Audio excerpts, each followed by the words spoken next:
Hi this doctor எதுவும் இன்னைக்கு என்ன பார்க்க போகிறோம் அப்படின்னு பார்த்தீங்கன்னா ஃப்ரோசன் ஷோல்டர். அதாவது இந்த 2 ஷோல்டர் ஜாயிண்ட் இருக்கு இல்லைங்களா, இந்த 2 ஷோல்டர் ஜாயிண்ட்லையும் பெயின் வர ஆரம்பிக்கும். அப்புறம் பார்த்தீங்கன்னா கொஞ்சம் ஸ்டிஃப்னஸ் இருக்கும்.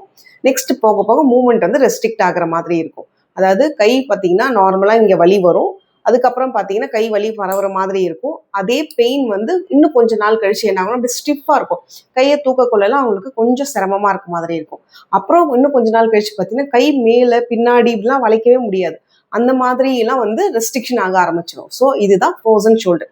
இது மோஸ்ட்டாக யாருக்கெல்லாம் வரும் அப்படின்னு பார்த்தீங்கன்னா, இந்த கை அதிகமாக யூஸ் பண்ணுறாங்க இல்லையா, இந்த பேட்மிண்டன் ஆடுறவங்க, அந்த மாதிரி வந்து ஓவராக மூவ்மெண்ட் கொடுக்குறவங்களுக்கு இந்த பெயின் வர ஆரம்பிக்கலாம். அதே மாதிரி ஓல்ட் ஏஜ், அதாவது ஒரு 50 வயசு தாண்டும் போதெல்லாம் இந்த வலி வரதுக்கு நிறைய சான்சஸ் இருக்கு.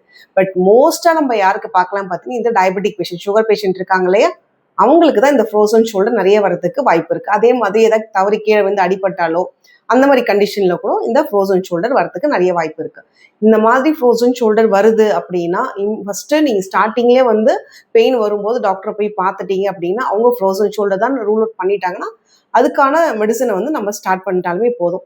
இதுக்கு முடிஞ்ச வரைக்கும் வீட்டிலே வந்து இந்த ஒத்தரம் இருக்கு இல்லையா, சுட தண்ணி ஒத்தரம், அந்த மாதிரி ஐஸ் வாட்டர் பேக்லாம் இருக்கு இல்லையா, அதை வந்து நீங்க வீட்டில் கொடுத்துக்கலாம். பிசியோதெரப்பி வந்து பண்ணலாம். அண்ட் அதே மாதிரி வந்து அந்த கைக்கான ஸ்ட்ரெச்சிங் எக்ஸசைஸ் எல்லாமே நீங்க பண்ண ஆரம்பிச்சிங்கன்னா ஓரளவு வந்து உங்களுக்கு பெயின் குறைய ஆரம்பிக்கும். இது இல்லாமல் தேவைப்படும் போது உங்களுக்கு பெயின் சிவியரா இருக்குன்னா அந்த டைம்ல மெடிசன் எடுக்கலாம். இந்த ஃப்ரோசன் ஷோல்டருக்கு உங்களுக்கு ஹோமியோபதியில் பெஸ்ட் மெடிசன்ஸ் இருக்கு. நியர்பை ஹோமியோபதி டாக்டரை போய் பாருங்க. அவங்க வந்து உங்களுக்கு ப்ராப்பரான மெடிசன் கொடுத்து அதை சரி பண்ணுறதுக்கான சொல்யூஷனை கொடுப்பாங்க. தேங்க்யூ.